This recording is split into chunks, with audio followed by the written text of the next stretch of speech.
This is Jason J. Lewis, the voice of Superman on Justice League Action, and you're listening to the Krypton Report. Up in the sky, look! It's a bird! It's a plane! It's the Krypton Report!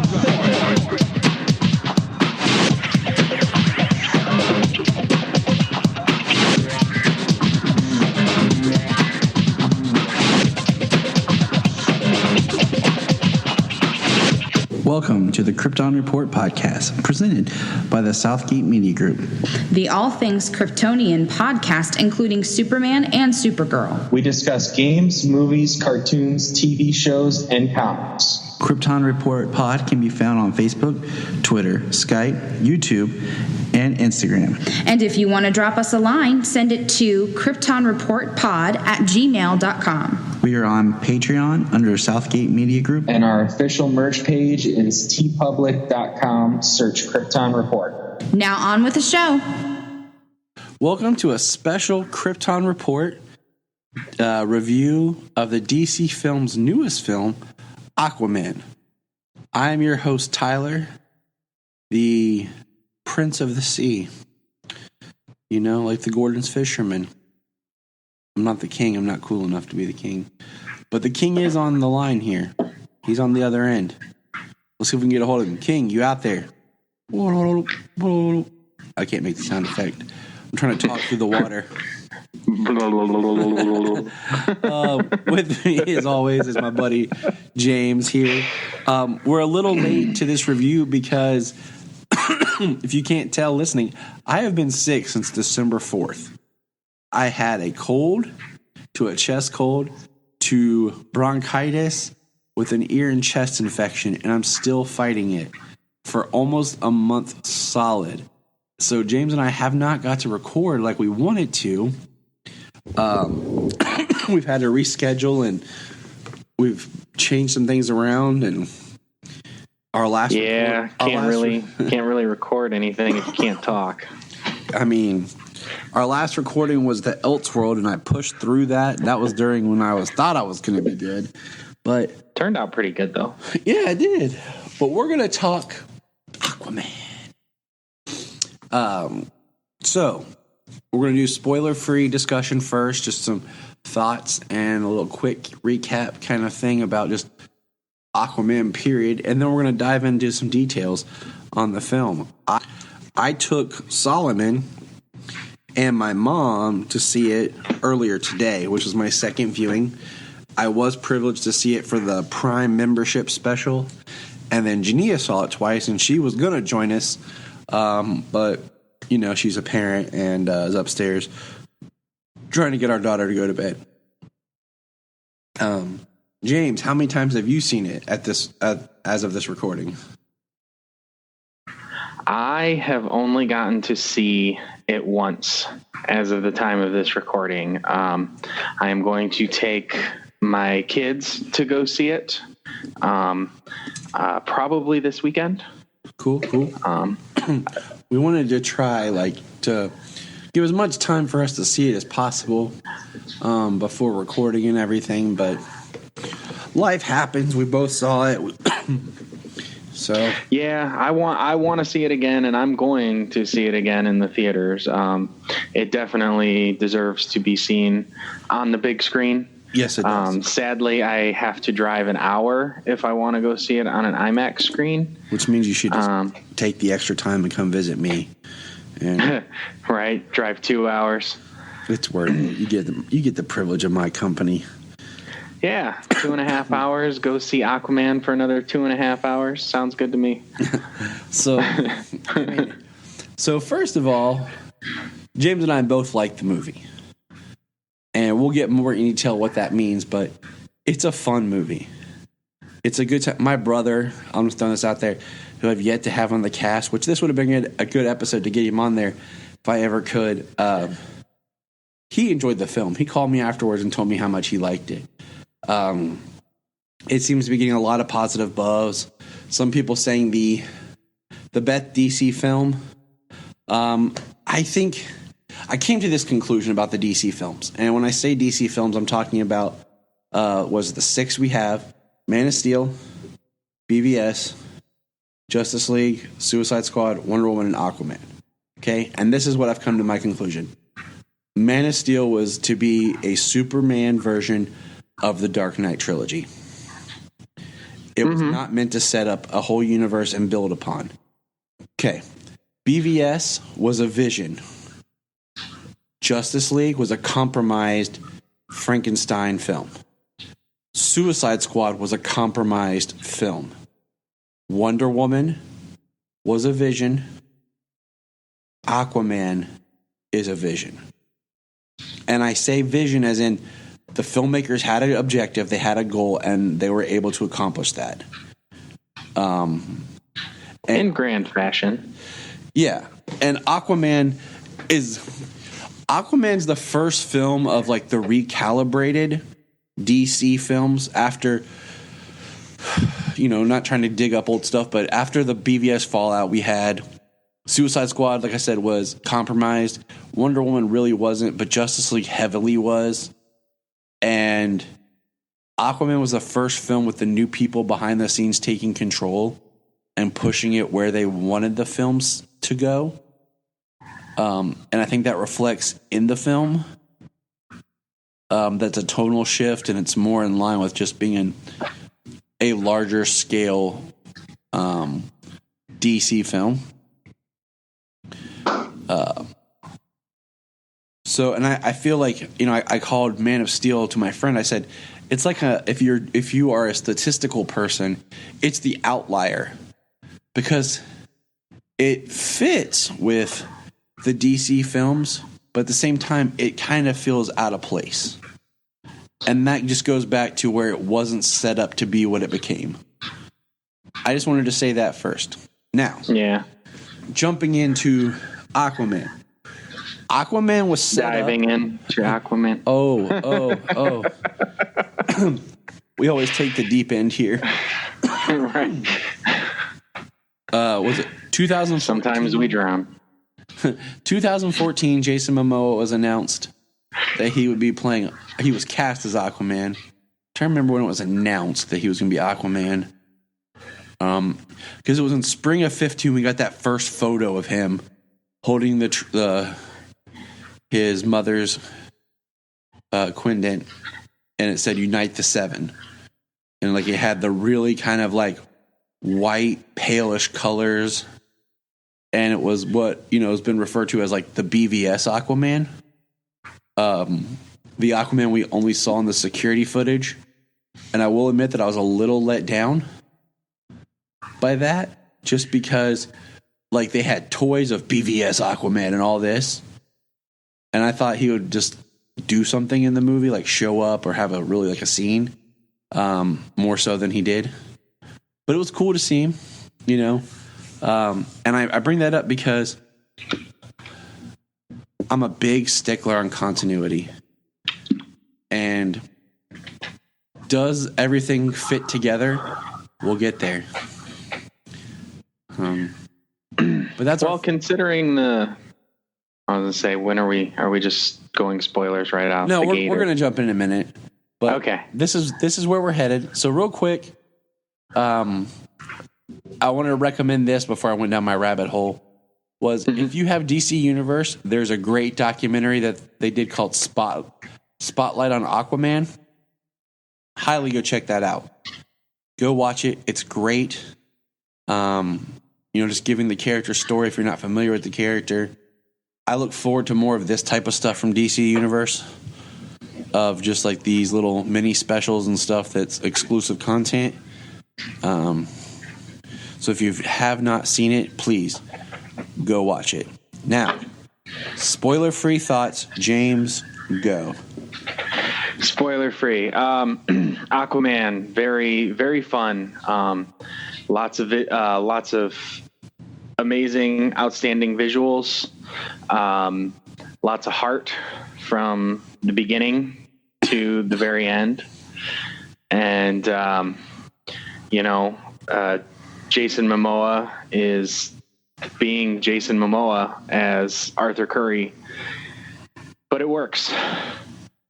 I thought Orm was a very strong villain. in the film. I think that he played the part of Orm. From what I know of Orm, I think he played the part very well. Regal when he was supposed to be, but very maniacal, petty, and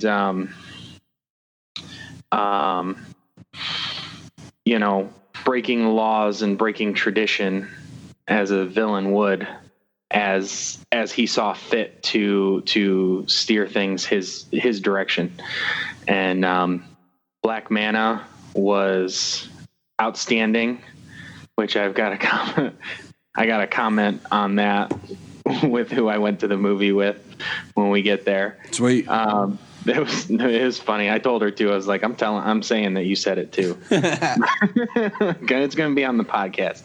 Yes. But Aquaman was really good. They did a great job setting him up. His costume looked friggin' sweet. The action scenes, the kinetic use of the camera, just amazing. And Mira, Amber Heard, I mean, the woman is gorgeous, and she did a very good job. And I like the way that they showcased her powers, from little moments to the large third sequence battle. So yeah, it was, I really enjoyed the film, from beginning to end. 2 hours and 20 minutes, and it just goes and goes and goes. Like there's very little time there's not like a bathroom break time in the movie. Like there's a lot in there. Unless and you when have a James little Wan's, child. Yeah, well, you have to then. Because there's a spot that I picked specifically for a bathroom break today, because I knew, and I'll get into spoilers, and it worked out lovely. Oh, nice. So yeah, it's a great movie. It doesn't say it just, and like James Wan said, he made this Aquaman like there was gonna be only one Aquaman movie. And yes, I was gonna say if there was only one, I mean, it'd be a crime, but it's a good one. Yes, I was gonna point that out. Like, it felt like he held nothing back. He found a way to weave in storylines and subplots and everything of characters that you could say, oh, we'll hold them for the sequel, but he wanted to give us a full experience and immerse us in Aquaman and his world, so that if this is a one and done, you can walk away feeling full. So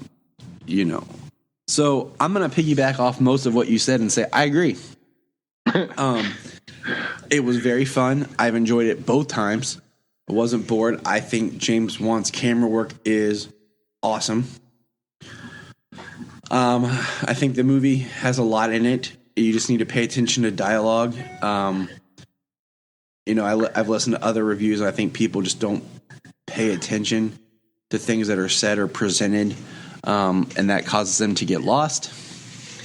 Well, considering how much, I mean, you can easily see that at some point they might have forgot about something or missed something. No, don't make excuses for people. But yeah, no problem. All right, it's fun. So my mom went with me today, and she enjoyed it. She's not like, she knows who the character of Aquaman is, but she doesn't really know his story. She likes Momoa. She hasn't seen Justice League, and she was fine.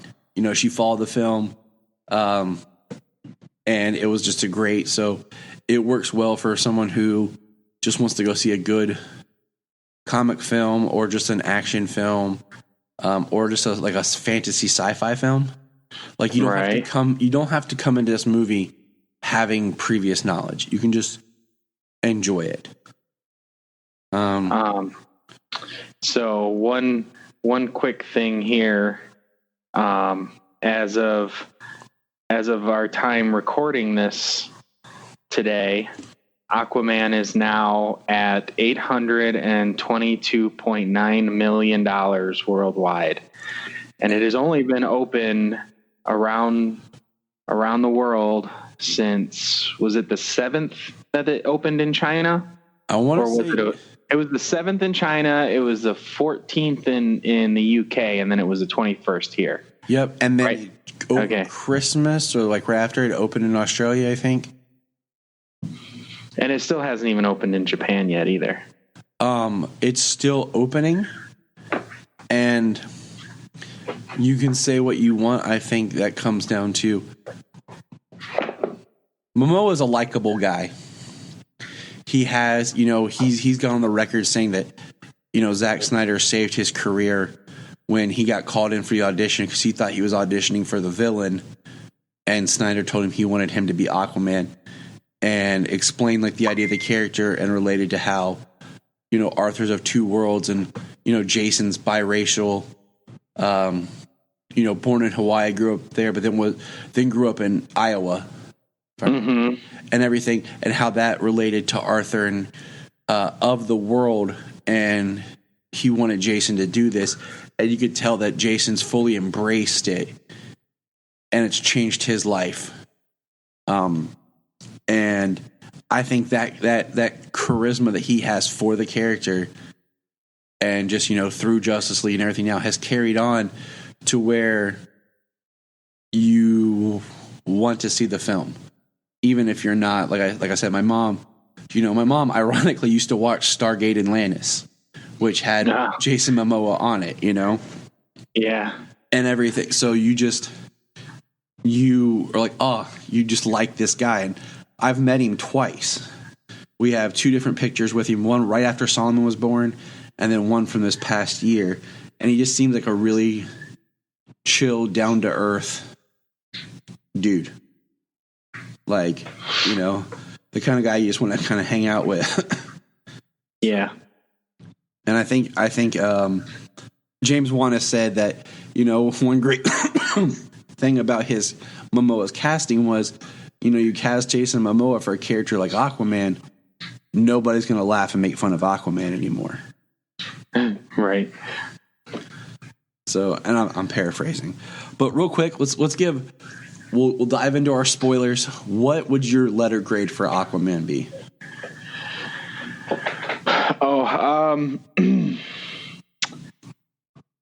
Well, seeing as it's probably in my top 3 of DCEU films, I would probably have to give it an A-. An A-. That's it. I agree. It's A- or an A. I've seen it twice.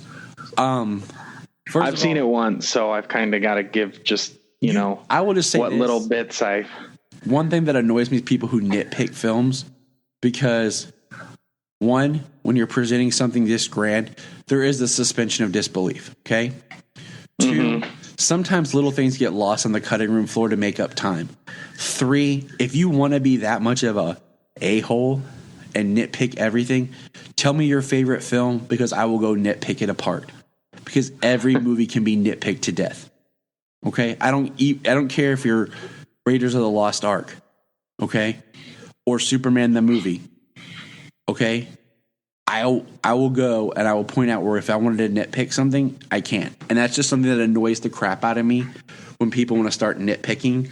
I'm like, please tell me your favorite movie, and we will have this argument and discussion. Because if there's one thing that I'm good at, man, I am good at arguing.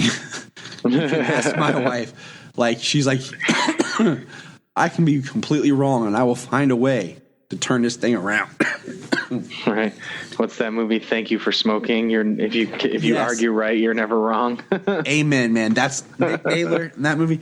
That is my dude. So no, I give it an A. It's fun. It's everything you want from a comic film. It's still a DC film. It's still, you can see the evolution of where DC films are moving. It's great for this character. It's yeah. It's not. There were a couple of little moments that I could have been like, that I could have, maybe either take or left. There was not much at all within the movie, that I couldn't have, that I could see like, oh, you can get rid of that, or, or maybe this just went just a little too long or something like that. But that's on, I'm sure on a second viewing of after I've seen it, and I'm not trying to take in everything, Exactly. And I would be able to easily let all that go, and it would probably be a solid A. And that's what I'm saying. I mean, Man of Steel I saw 3 times in theaters. Aquaman I saw twice. Wonder Woman I saw twice. Justice League was twice. Suicide Squad was twice. BVS was 5 times, but that's a whole nother story. I had a lot of free passes for that one. So I mean, I think these films, some get. I don't want to bring out the M word here, but there are certain films produced by a certain studio that starts with an M that I'll enjoy the first time I see them, but then upon further viewings, I like them less, and you see kind of the faults in them. Not everyone. I mean, they have an extensive catalog here, but no, I have not faltered with this movie. I enjoyed it just more, and I think I maybe enjoyed it more second time just because I was experiencing it through Solomon's eyes, who loved it, and for some reason comes out of the movie saying how cool Ocean Master and Black Manta were. What is wrong with my child, man? Why does he like the bad guys? That's funny. They're compelling. They are.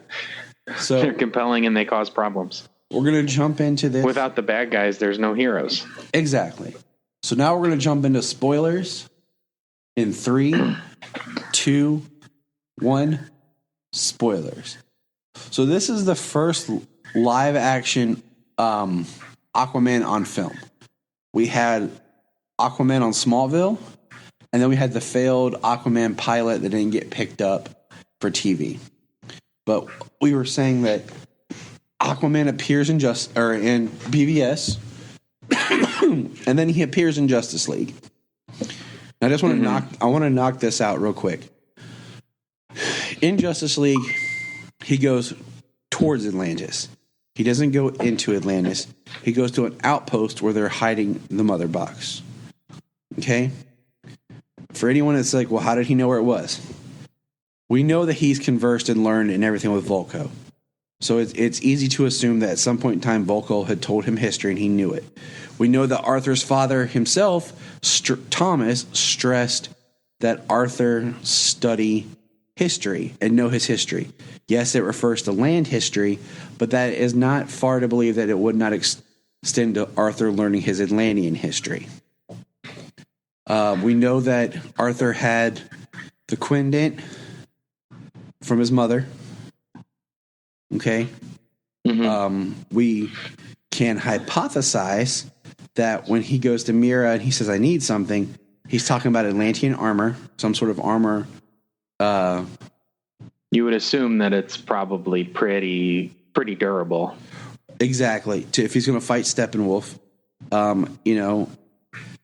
I just wanted to get the Justice League part out first because there's a line of dialogue in the film where Mira references that, he fought against Steppenwolf, and he said that was different. That was like kind of like protecting the planet and the surface and everybody, and he did his part. Now, I feel that in a way, I feel that originally was Aquaman going to appear in his classic costume in this film? Don't know. Was Justice League trying to do a modern version, like with the gold and the green, to kind of be classic, but not? I don't know. It's all lost to the powers that be because whether they were or weren't, when that reveal comes up. Hey, Solomon. Hey, Solo. Hi. Solomon, what did you think of the Aquaman movie? It was awesome. It was awesome. Who was your favorite? The Aquaman broke. Tell us. Ocean Master's sword. Oh, you like when Aquaman broke Ocean Master's sword? sword, James. Yeah. That was a pretty awesome part when he jumped up and he came down with the big trident. And Mama was scared of Black Manta. And Momo was scared by Black Manta. Oh yeah. Yep. Well, But you well, he's got a menacing costume all black like that. Yep. he suited his eyes. Yeah, that was a big blast from his eyes. Yep. So, okay. So when Arthur shows up, now looking at the context of the Justice League film that we got, because we know that supposedly Volko was in it and Mira had another scene. Okay? So just looking at what we were given, everyone complained about the air pocket bubble in Justice League. Okay? I got thinking about this. Mira makes the air pocket bubble, I think, as a test to see if Arthur is who she thinks he is. Because as soon as she makes it and he like steps into it and talks to her, she says, the firstborn of Queen Atlanta. She knows who he is at that moment. She didn't know who he was before then. Because in this film, we are told that only the highborn evolved Atlanteans can breathe in both surface air. That's my Superman. Yep. And underwater. So that makes the air pocket make sense in Aquaman, because that would just mean that Mira and Arthur could talk by themselves. Right. Which I actually thought the effect, like when Orm first breathes air and when Nereus comes up out of the water, where they all cough up water because their lungs are filled with water, so that way they can breathe air. I thought that was actually a nice thought out way, a nice effect to be done, so that way they could breathe air. Makes sense. Exactly. So I just wanted to get that Justice the air League pocket stuff thing actually, you're right. The air pocket thing actually kind of gets me thinking too. Like they're hiding him. They're hiding Arthur when he comes to Atlantis, and they have to speak. They have to speak in the air pocket because the sound reverberates so much more in the water, and with the air pocket they can actually like talk without being spied on. Right. So it could actually even translate into Justice League, where she made the air pocket for that reason, your reasoning, as well as if she is going to talk about Arthur, who obviously would be imprisoned or killed. Exactly. Like, she would do that to mask his presence while they spoke. Exactly. So it doesn't have to be like, oh, they made this air pocket to speak. It kind of is a retroactive. What's the word I'm looking for? It's just a retcon. Retcon, yes, a retroactive retcon of why that would have happened, because it wasn't explained. Exactly. So, and like you said, it's hid his identity, because we can assume from this film that very few people knew of Arthur's existence. Mira, Orm, and Volko are the only ones that pretty much state they knew of Arthur. Right. Anybody who's alive that knows him. Maybe King Nereus did. Mira's dad, good old Dolph. Yeah. But other than that, you can speculate that no one else knew. So yes, it would make sense that she would do that to protect him.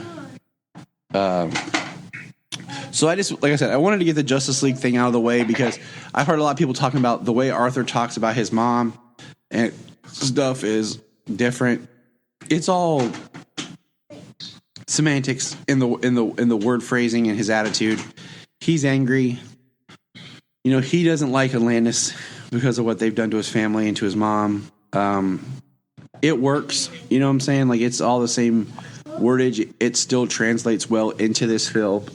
But at the same time, it's very hard because we know that Arthur, Volko, and Mira had more to do in Justice League before that was tweaked. So we have to just kind of work with what was given to us. Mm-hmm. So that's done. Now we're going to jump into Aquaman. Tamara Morrison as Tom Curry. Awesome. You know, Yeah, he's most famously known for he was Jango Fett in Star Wars Episode 2, and then later redubbed all the Boba Fett lines in the other Star Wars films. And he also has another call to DC. And he's the tower. Do you know what other DC film he was in? No. He was Abin Sur in Green Lantern. Oh yeah, no, yep, I did know that. So, I mean, he is great. You know, he's the first character we see.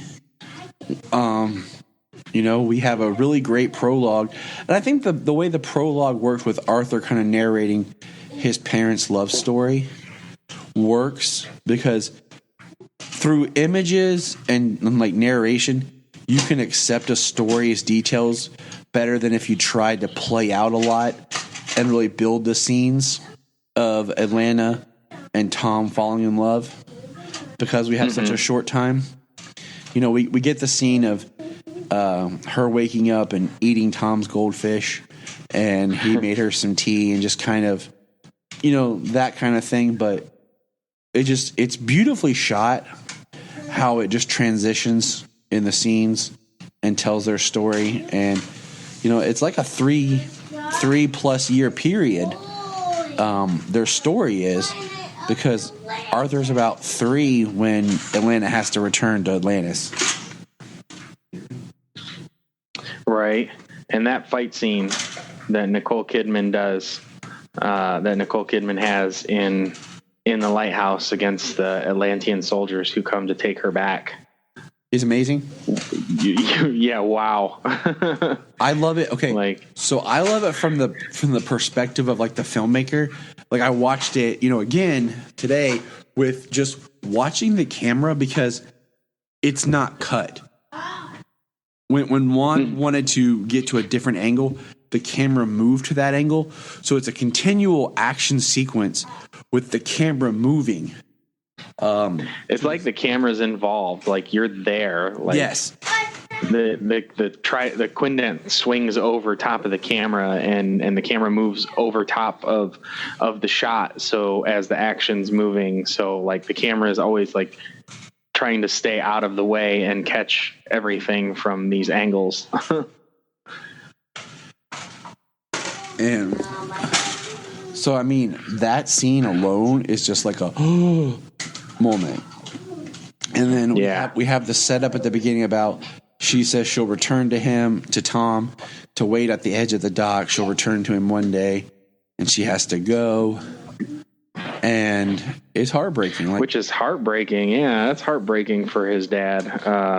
You know, for 25 years, 30 years, however long it was. 28-ish, because Arthur was born in 85. Which is the same year I was born. Okay, so that'd make him 33. It was dope. It made me happy. My mom like smiled and pointed that out and everything. I was like, "Yes, Mom. Yes, I know. And then we get like, I would say 9. Same year we're both born. Exactly.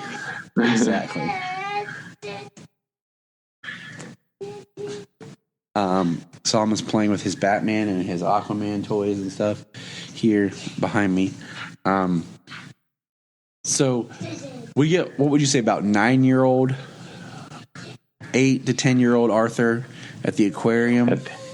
At the aquarium, yeah, I would say 8 to 10. It's a beautiful scene. It's sad where he's getting picked on, but I love it when like like we see in the trailer, the shark slams into the glass, and then you see like all the fish just kind of line up behind Arthur at the aquarium. and you're just kind of like, yeah, you're kind of like hoping that they bust out and like just like attack the bullies, or I Right. was. I mean, I don't know if that's what I should be chanting for, but So I like the transition they used where they go through the ocean and then they come through into the aquarium and then they go back through the aquarium into the ocean. yes. And it transitions, it jumps in time through those transitions. And That was pretty awesome. Seamless. You can say that the Arthur in the aquarium is kind of like the end of the prologue, and just the transitions, like into the snow globe of the lighthouse, is how it transitions to a time later on, where you see Atlantis standing on the lighthouse, and Tom brings her a blanket. But if you really pay attention, she's not wearing shoes or anything because she's not cold like we are. Yeah. Yeah, she's used to the icy cold depths of the ocean. So there's great. I mean, Which I had this, I didn't notice that, but I had the same thought. I'm like, well, I was like, that's doing nothing, but it's loving. yeah. I mean, it's him being loving as he knows how to be. And Yeah. there's little stuff like that I picked up on more the second time because that's the stuff you look for. You know, little details that you don't notice, like the lighthouse snow globe was sitting on top of an H.P. Lovecraft book, and I just wonder like how much of a fan of H.P. Lovecraft is James Wan. The other thing I Right. picked up, this is jumping ahead, but the pilot of the airplane when they're going to the Sahara is Lee Winnell, which is James Wan's best friend and filmmaking buddy. He plays Specs in the Insidious films and was one of the people chained up in the first Saw movie. So that I was like, oh my gosh, Was it the guy chained up, or was it the guy, or maybe it was the same guy, but I heard that he was the guy who wrote the first Saw movie. Yeah, he was. And I'm thinking maybe that, I'm trying to think if I recall if the younger guy chained up, not Carrie. Yeah, it's him. Carrie It's the- Elwes. Yep, it's the same person. He wrote okay, Saw with James Wan. Yeah. And he was in it. Okay, I'm gonna definitely have to look for it. I mean, I knew who the guy was as the pilot, but I'm just gonna have to look and see if I could recognize him because, like, he had the glasses on, maybe he had a hat on, he had the headset on. Yeah, it like I said, just little stuff you're looking in the background for when you revisit something. Excuse me. But so the film, like modern time, starts with a great shot of the fact that it's a machine gun going off inside the sub, but the angle and then the cut is you don't see people get shot, is you see the gun going off, and then you cut and you see a bunch of people laying. So it's like tastefully done of how Manta and his father are hijacking this submarine. And you get this cool little scene of like, it sets up Manta as a character because he has his father and they have a father-son moment. And, you know, they're killing everybody. And and then boom, the sub is hit. Right. Coming in fast. Yeah, it didn't surprise me like that what the sub ended up being used for, but it just seemed like the way it opened and everything that it was just being pirated. You know, they were taking a sub. It makes sense, and it, like I said, didn't surprise me what it was being used for. Mm-hmm. It was a very touching moment between them. I like how Arthur told his father, though, you know, shame on you. Like you're the reason he is who he is. You're the reason he is the way he is. Yes. Like you did wrong by your son. Because we have Arthur battling his way to free all of the hostage sailors, and Manta, attacks him and he's fighting. and then Manta's dad shoots Arthur with like a bazooka type round, exploding grenade, and Arthur gets knocked back. And then it's great because this scene sets up Arthur's power, and we get to see what he can take when it comes to mortal, regular, for lack of a better term, surface dweller weapons. Yeah. And then, he has that great line of just, ow. And he gets up. Right. So then, he's fighting, and during the fight, Manta's father, which I don't think they ever say his name, gets pinned. No, Manta says, Dad, or whatever, and Arthur's like, Dad. And that's when he tells him, like, this is on you, like, shame on you. And then as Arthur's leaving, he tries to shoot Arthur. Arthur moves, causes an explosion, which knocks torpedoes on top of Manta's dad, and then Manta's losing his junk. And, says, have mercy, help him. And, Arthur has a great line of, you killed innocent people. Let the sea be your mercy. Ask the sea for mercy. And he leaves. Yeah. I mean, he killed himself, I mean, yes. he did leave him to die when he could have saved him. But he killed himself, not with the bomb, but with, I mean, so when Arthur is, I mean, indirectly, I would say responsible for, Manta's death because he didn't save him. I mean, they still make it a, fairly comic accurate version. Yes. And, and it continues the story, fathers and sons. Yeah. Because you have Manta and his father, and then you have the ghost of the father that is King Orvax that plagues upon Orm. And then you have the father-son relationship of Arthur and Tom. Right. Which kind of makes me wonder about the sequel. Knowing the story. Hold. Because I will send you like my notes, and you and I can have a whole episode about the sequel. Because I don't even want to dive into it at the moment, because my brain was. Anybody who's read the New 52 Jeff Johns run of Aquaman probably knows where I'm going with that. It just seems like it might be a little reversed with Aquaman 1. They go into 2. But moving on, the Jason Momoa's fighting in that he's brutal. Like, he's not refined. He's not a refined fighter.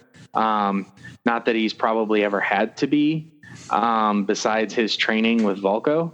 Yep. But anybody that he's ever fought beyond Steppenwolf and the Parademons, he didn't have to do anything. Like, he didn't have to be such a refined fighter. I mean, his skin can't be pierced. Yep. By surface weapons.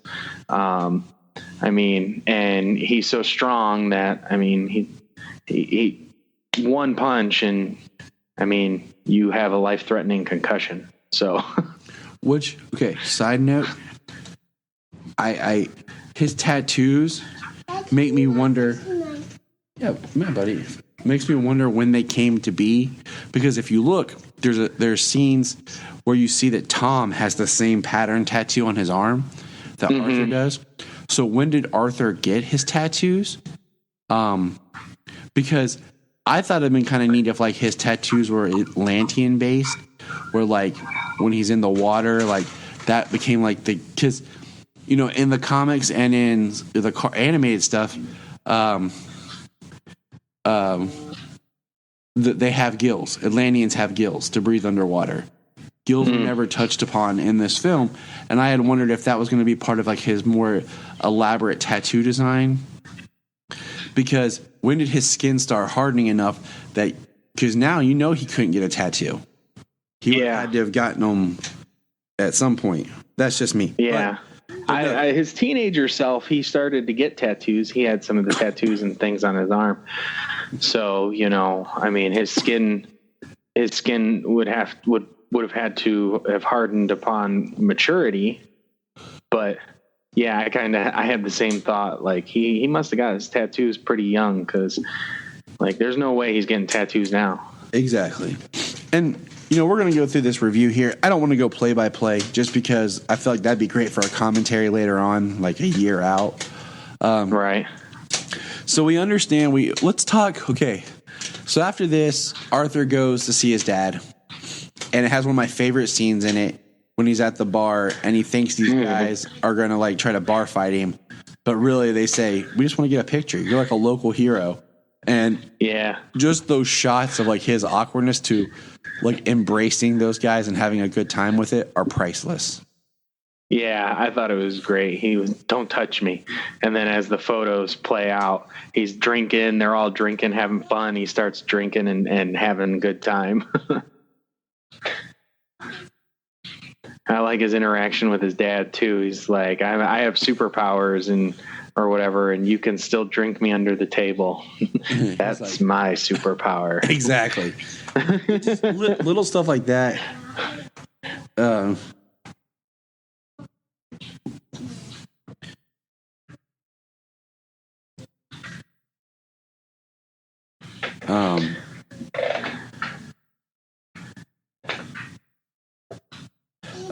Excuse me. It's those scenes that really help the father-son dynamic. Right.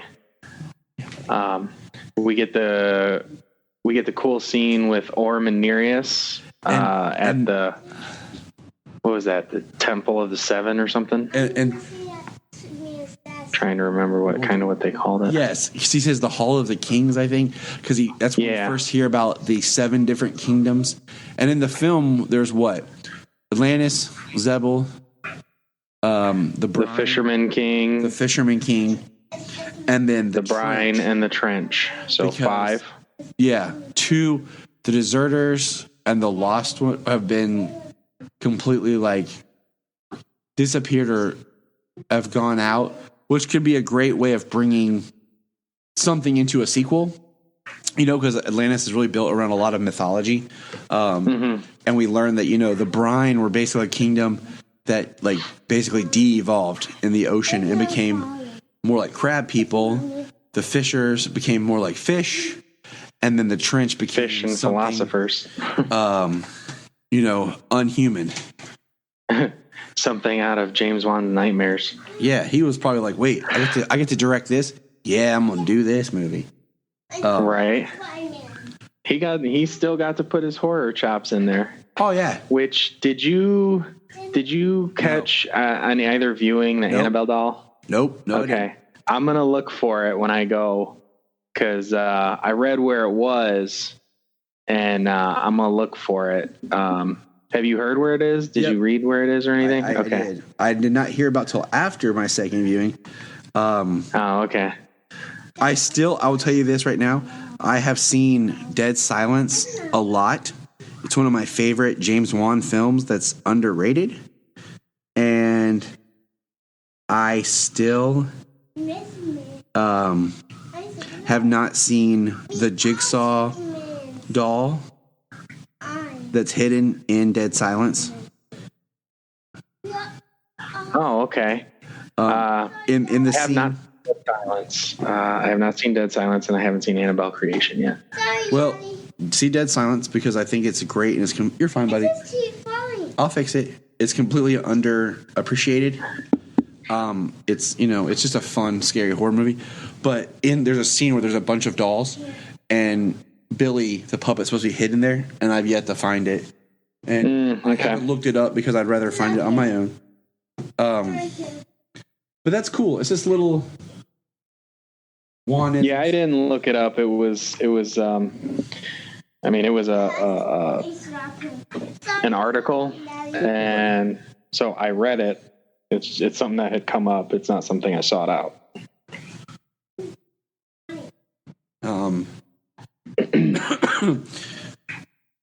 So, we find out that the sub was being hijacked to be used to stage this so-called attack to give Orm and Nereus cause to fire their warning shot against the surface world.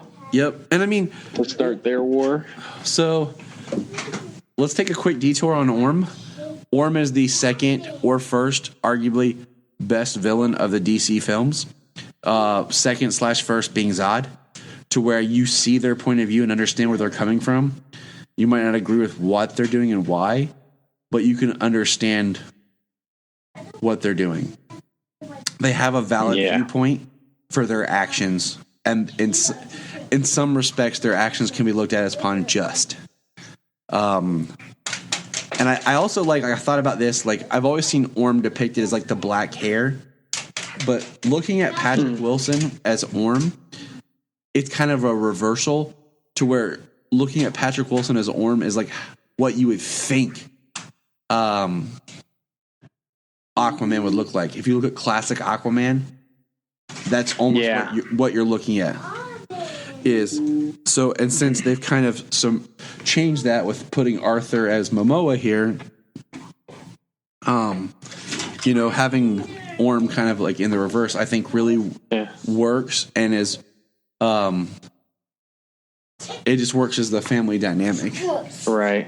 The reversal fit plus Nicole Kidman being his mother. We never got to see King Orvax, but Nicole Kidman being his mother would definitely show the blonde hair, as well as classic Aquaman. It was a white guy at the lighthouse.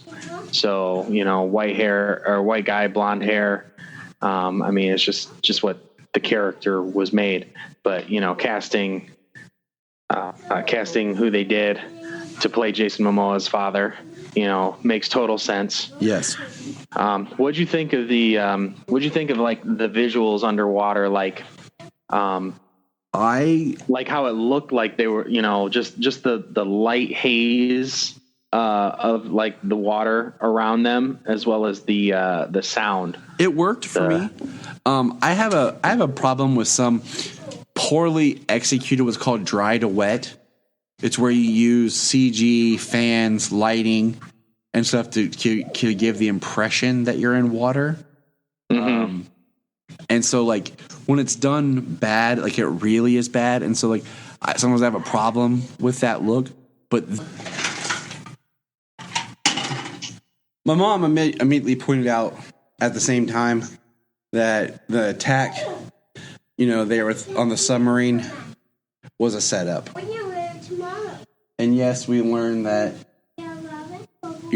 Orm engineered the attack with Black Manta to, get King Nereus on board. Yep. So it's really interesting to see the depth of Orm's plan. Yeah. And like I said, Patrick Wilson's Orm, he was regal when he needed to be, there were times when he could have easily yelled his lines and be some kind of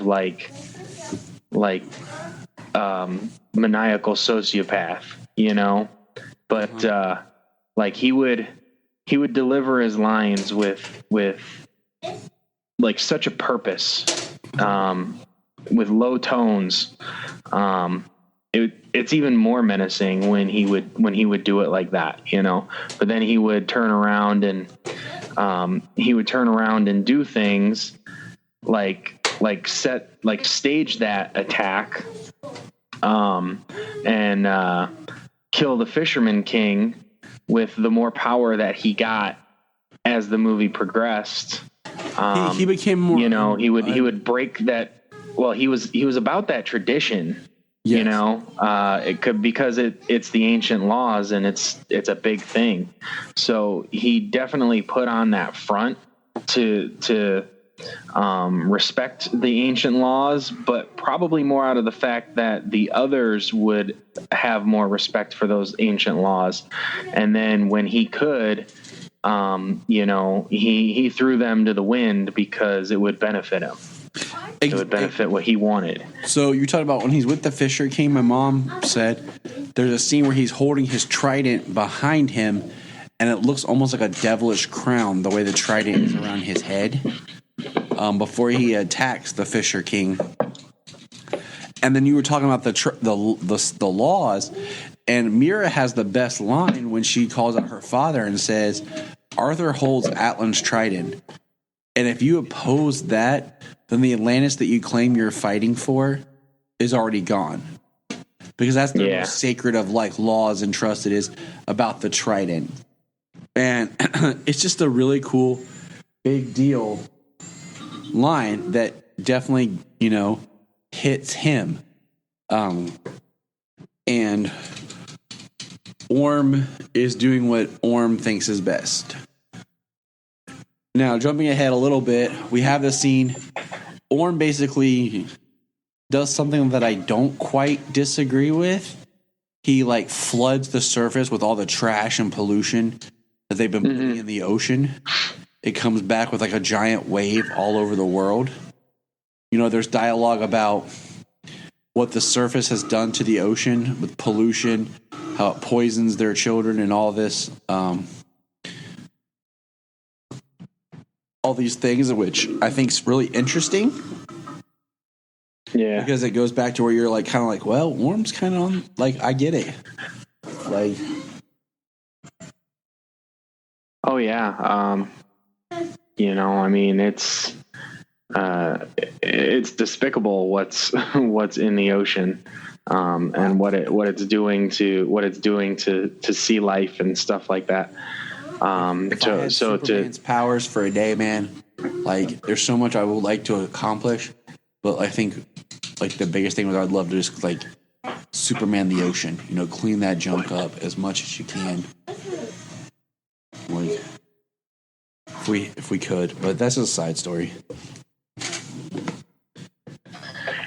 Yeah.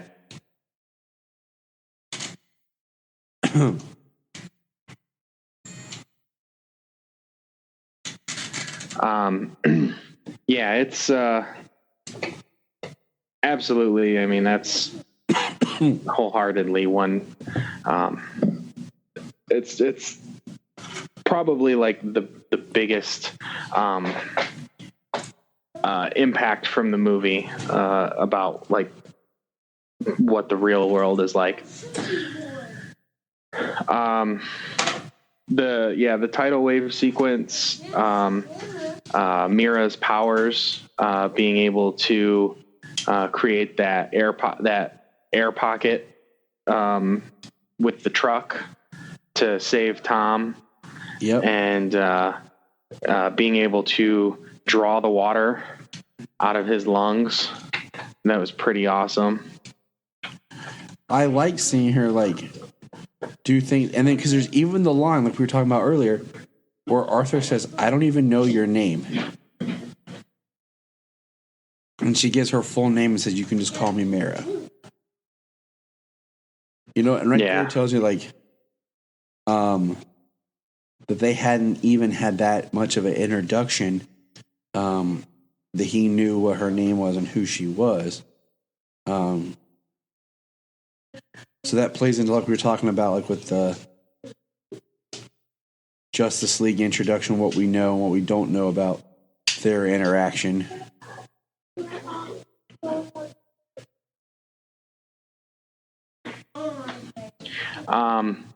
Yeah, it was their interactions, it was pretty good. I liked how they went from very reluctant, like he didn't even want anything to do with her because she was Atlantean, and she only wanted what she could get from him because you know, she didn't want the war. But to see them grow together throughout the story, it felt pretty organic. It did. The way they came together, the way they grew together. Some of the interactions were a little maybe forced, but yeah, they were playful. I mean, yeah, but that was fun. She genuinely started to care for him, and he cared for her. And the only thing I think I would have tweaked maybe is if the Mira and Orm hadn't already had a pre-existing marriage, because that just felt like, oh yeah, of course, Arthur's going to steal his girl too. I'm gonna steal your throne, our mother's love, and your woman. So I can understand where Orm would be even more pissed. So I think maybe if it was just like Mira was kind of pledged to the throne, instead of Orm himself, and if there were, had kind of seen something that there wasn't really a relationship between Mira and Orm, because it kind of seemed that Orm was interested in her. Just because I feel like that's almost an underdeveloped plot thread. But yeah, it is what it is, Yeah, well, with as many plot threads as they had in this movie, some are bound to be dangling a little bit. And I mean, you're going to have that, but I mean, it's giving us a big, expansive world. Well, so we got them together. They go to Atlantis. Arthur gets captured. The Circle of Fire fight. Yes, I was surprised that was as early as it was. It was in the film. It makes sense though, because he got his ass kicked, but it was, because it gives him some place to go. But I was surprised that it was early. I mean, I love it because Volkol even says to him, "You let him bait you like that." Yeah. And, Arthur says, basically, like, I figure I got our problem solved. But you can watch Orm just works it. So Arthur's like, okay. And the next thing you know, they're fighting and getting whipped. Yeah. Like Orm had the upper hand like the entire time. Even the parts where it seemed like Arthur was doing well. I think there was very little that he was like overall doing well. I think Orm wasn't in any real danger but once in the fight. Yeah, one time when he started to fall. Yeah, when he kicked him towards the lava. Yeah, that was about it. That was probably the only moment that he wasn't like in control. So that was pretty sweet. The Ring of Fire. That was an awesome fight. I liked the way, and it was really cool because it was a different dynamic than fighting in zero gravity, like fighting while flying. Yeah, like between Superman and Zod. But you also can do that flipping and spinning all different angles, upside down, everything that you can do in the air, but also, yeah. So it was a pretty awesome fight scene. You want to like go back and jump in a pool somewhere. Like, yeah. So I said that too during the movie. I was like, I want to go swimming. And I said, I said this before it came out. I was like, from appearance wise, I wish this movie was coming out in April and that Shazam had been released in December, just because like Shazam has the set at Christmas time. Yeah. And has that winter feel, and that's what we're in. Whereas Aquaman has that adventure water side where you're kind of like, man, I want to go outside. I want to go swim. Like, right. It's snowing outside. What the heck? It was cool how he decided to hide in the whale's mouth because of Disney's Pinocchio. Yes. But and Disney's Pinocchio because it was the movie. Yes. It wasn't the book. That's a book? Huh, go figure. Yeah. You know, I mean, that's a big scene where, you know, Mira decides to help Arthur, and she says, you were supposed to get the trident, then challenge Orm. He's like, we're doing some stuff backwards. He's like a little out of order. But did you notice that the armor that Arthur wears when he's fighting Orm is very reminiscent of the 90s Aquaman? Like the very gruff, angry, you know, like, I'm going to bite my own hand off and fight you with it, Aquaman. Yeah. Peter David style Aquaman that a lot of 90s kids kind of came up with. And, you know, I mean, that's the inspiration with the long hair and the full beard and everything. Mm-hmm. Yep, he was there. That was the version they used in the Justice League animated series as well. Yes, it was. The guy was going, hey, Saints. What? What's up, Solo?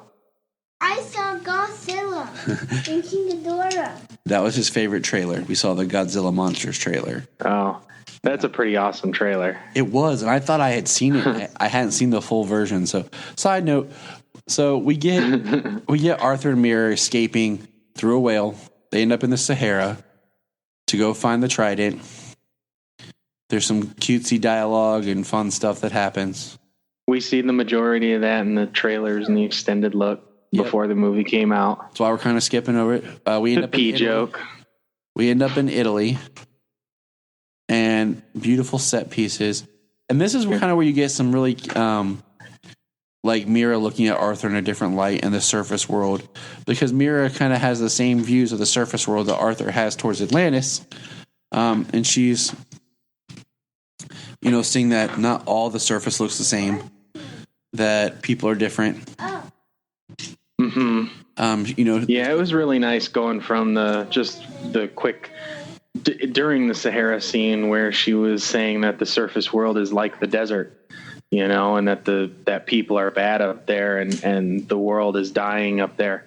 But then quickly, you know, we go through all that and then we get to Italy and she sees people living, she sees kids playing, she sees the beautiful scenery in Sicily, I believe. Yep. It's where they are. She eats a flower.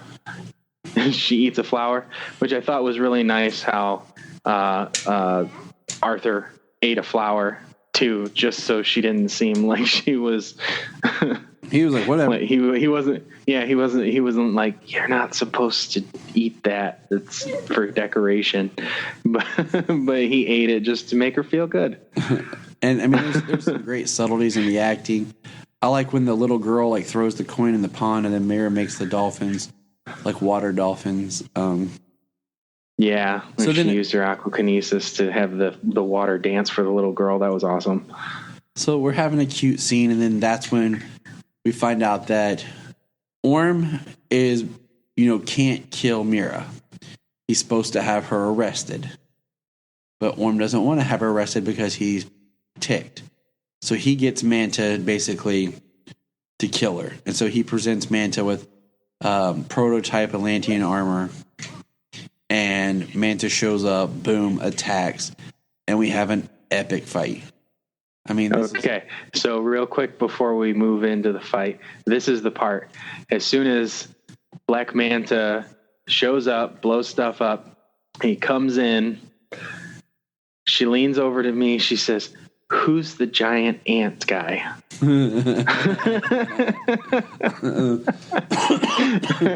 I say, "He is not an ant." Then after I explain like a manta ray, like a manta from the sea, because I said manta and she thought I said mantis. Yeah, no, not mantis. That's what my mom not said, mantis. And Solomon's like, yeah. Black She's like, mantis don't look like ants. It's not mantis, like a manta ray. And she's, okay, that makes more sense. Like, she's like, I can see that, but he still looks like an ant. I'm like, okay. We're like, you know what? Go away. Go with it, because he's doing some badass stuff right now. He is. Like, he just comes in like full force. And, you know, Solomon pointed out, he's like, you know, there's two villains, Daddy. You know, there's two bad guys, two big Aquaman bad guys. And I'm like, yes. And I think Black Manta was used for the perfect amount in this film, because you get Black Manta, you get his story, but yet his thread is there. If you want to pick it up and continue down the line, you can. Yeah.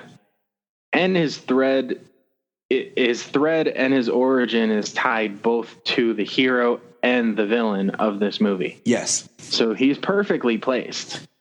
So when some people say he might have been wasted because, you know, he's there for a handful of times, even though he steals the show when he's there, you know, the couple of times he's there, he's not wasted because his origin is thoroughly tied to both the hero and the villain of the story.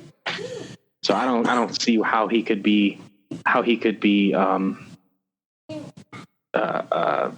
wasted in his capacity. Oh, he wasn't. I mean, he shows and up. The way he adapted that Atlantean technology was pretty awesome. Shows how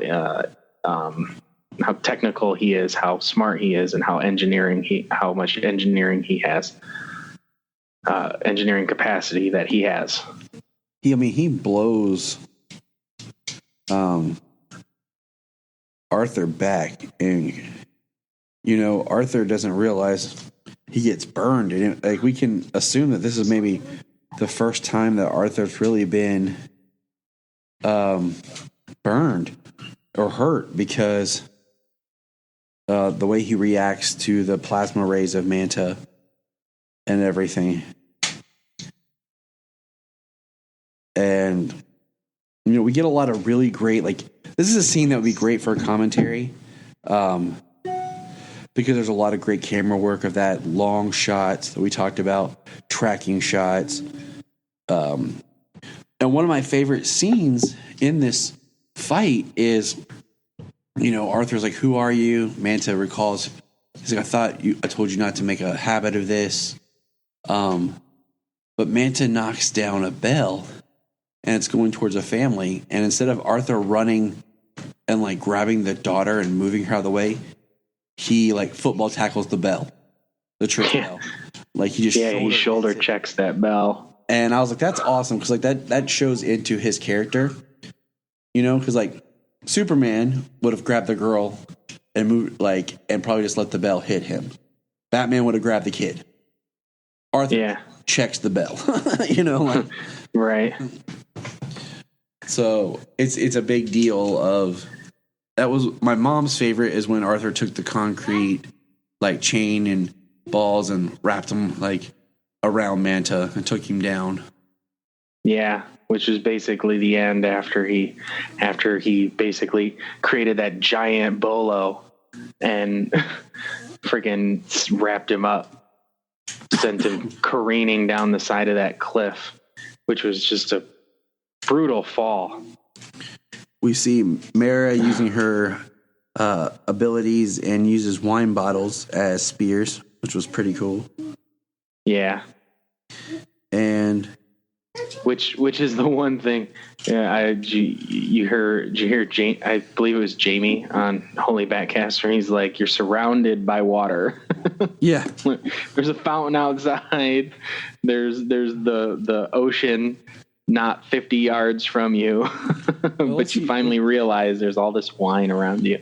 Well, yeah, I mean, you can make all kinds of jokes later about drunk. I mean, you know, death and drunk. But it was a nice observation. And, you know, the next, you know, major part is they find out they have to head through the trench.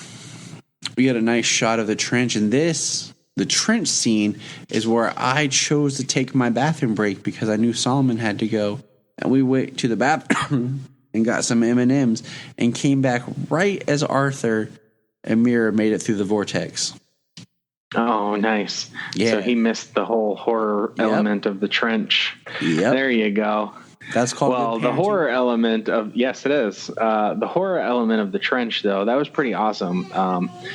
You know, there was So there was that jump scare with the trench, and then obviously like them swarming like the way they did around Arthur and Mira.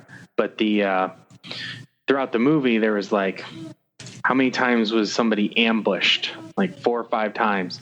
And then there's the jump scare. Mm-hmm. So, that's definitely right up Juan's alley. But the trench looked awesome. The way they moved on the boat was like amphibian like, almost like not, because they're always in the water, but they're still humanoid. So it was kind of unique.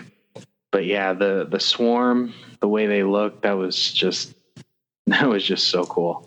I thought the trench looked awesome. They did. And, bringing back that, of course, when Arthur does get the trident and he comes into battle, the Atlantean says he even commands the trench. And King Darius is like, no, he doesn't. It's impossible. Well, guess what? He commands the trench. Yeah. So that third act battle, he gets the trident from the Carathan. We see the nice reveal that they showed in the trailers, and it works really well. The third act battle is huge. Just huge, so much sea life going all over the place.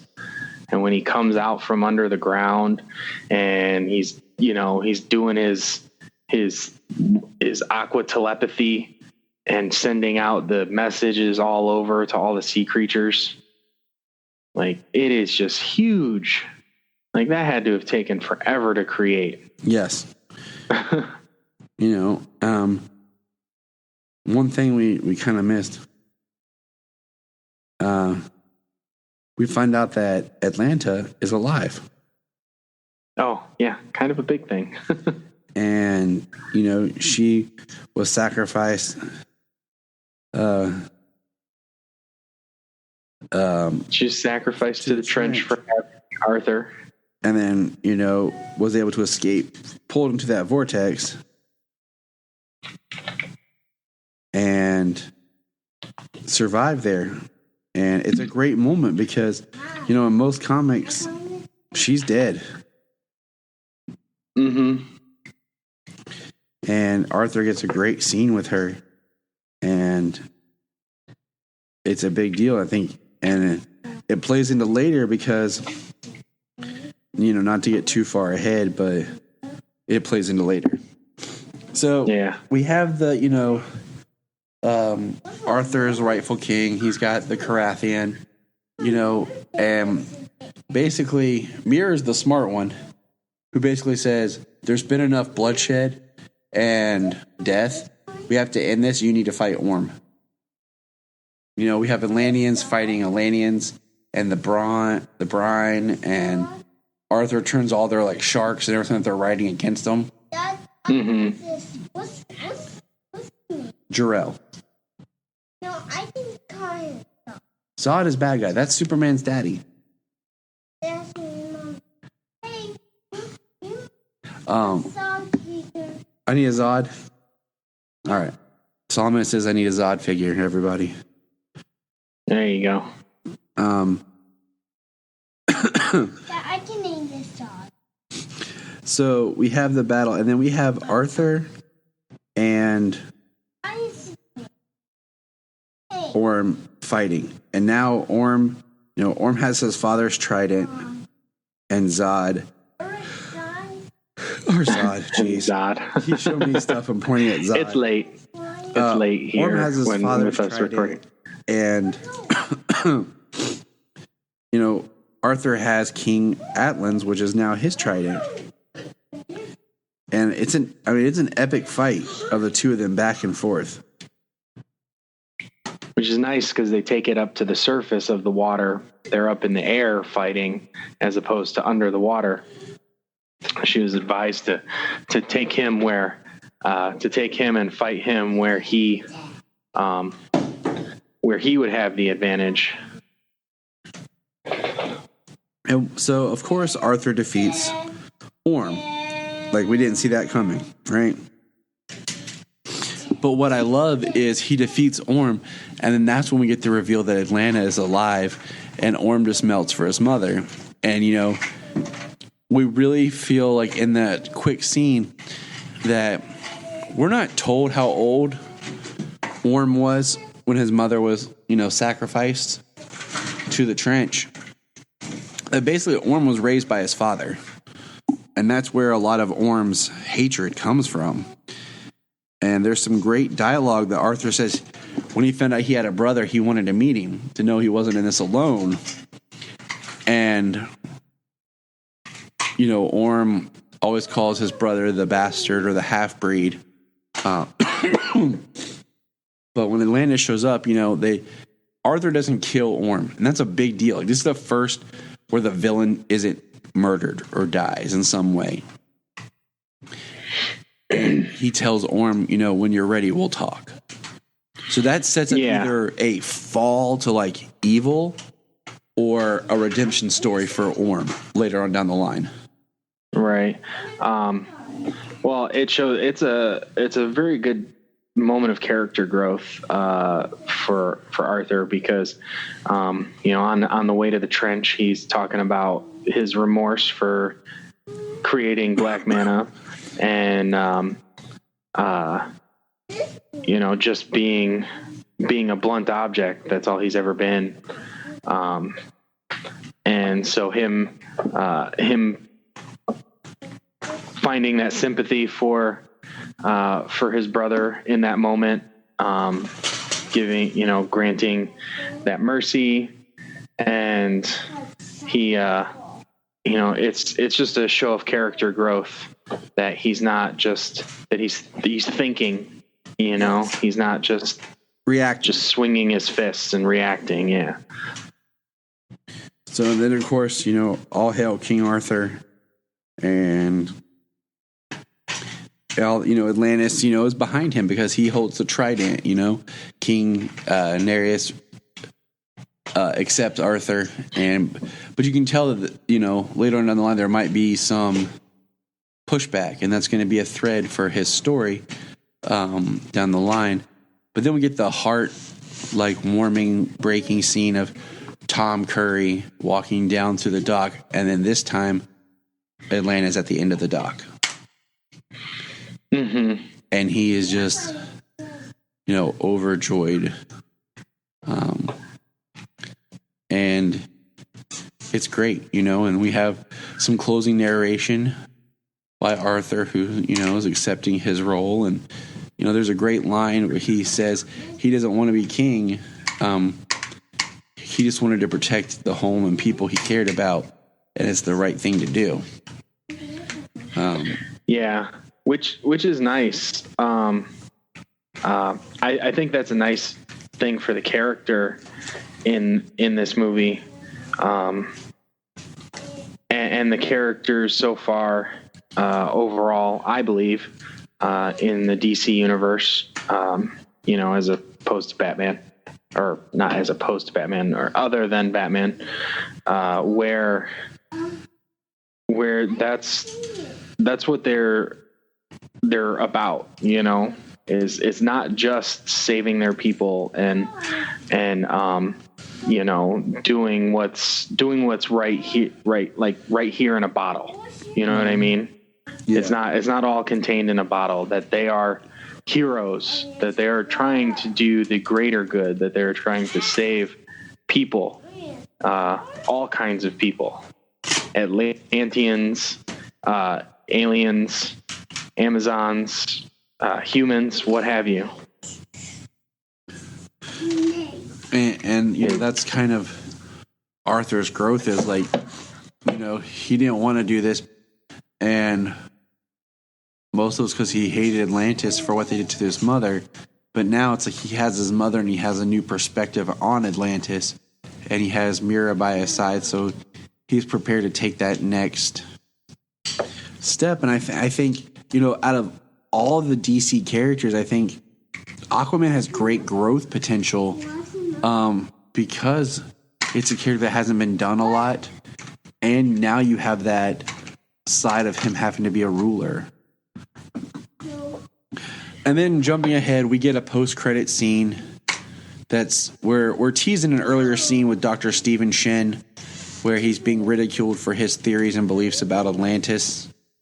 You know, now, can we just say that we're living in a world where a man can fly, who's an alien, who is a known alien, who is a known alien, and we're not able to go on a little bit of faith and think that maybe there's something to Atlantis? Just throwing that out there. And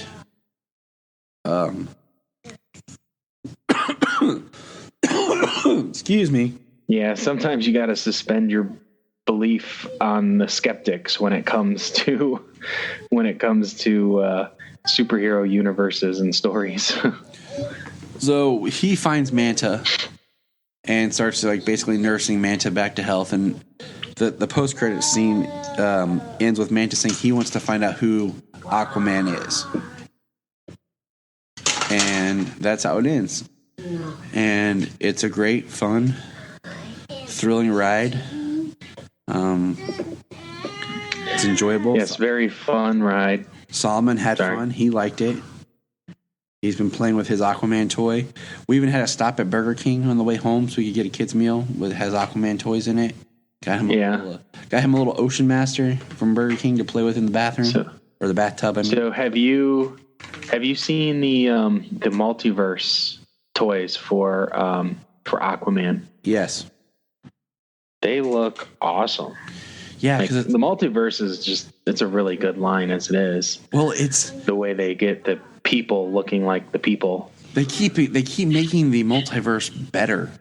Because we have the multiverse line is like the figures you find like at the regular store, and then you have like the DC Direct.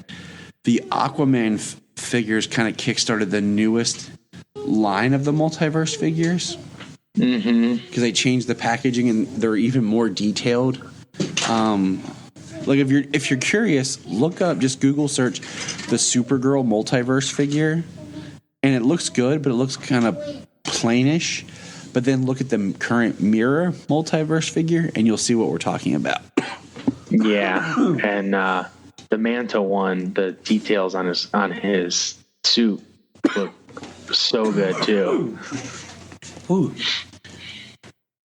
But yeah, that is Aquaman. We're going to kind of put a wrap in it because I'm coughing to death and I'm drying out here because I'm a fish.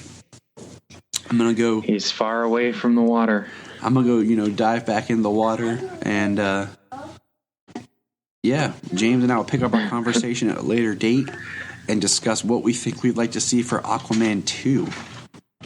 Yes. And it'll be nice in about a year to do our commentary on Aquaman. Oh, which we for sure are going to do. So, yeah. Well, we have some more movies in between that we'll be able to do at some time or another when we have a gap. So, we haven't done Suicide Squad yet or Wonder Woman. We took Superman. We took Superman movies: Man of Steel, BVS, and Justice League. Yep. And we're just going to cover them all because that's the current films, and of course with Wonder Woman 2 coming out, and just makes sense to kind of keep up the discussion of these connected films. So to everybody out there, go see Aquaman. You've probably seen it if you listen this far into the podcast.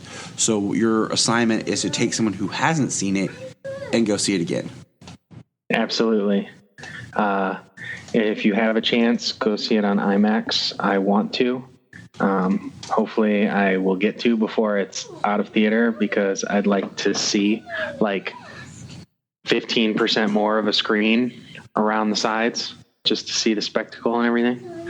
Totally worth it. But I'm gonna go see it, and like around here we've got like I don't know, they call it XD thing. We've got reserved seating theaters with it's a larger screen. It's the largest screen we have in the area. I don't think it's Cinemark. I don't think it's quite IMAX level, but it is still the biggest screen in the area.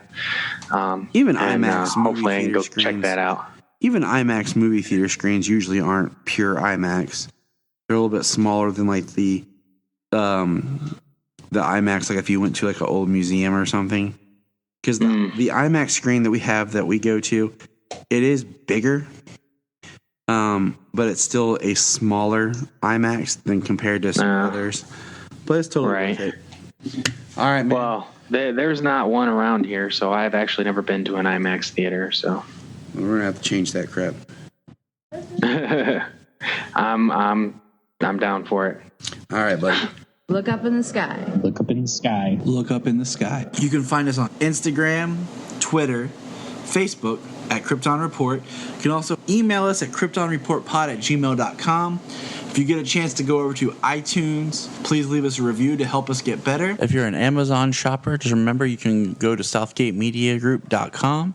There's a portal, log into Amazon, and you'll shop into your account just regular, but it also helps keep all the podcasts on and helps keep Southgate running. Remember, look up in the sky.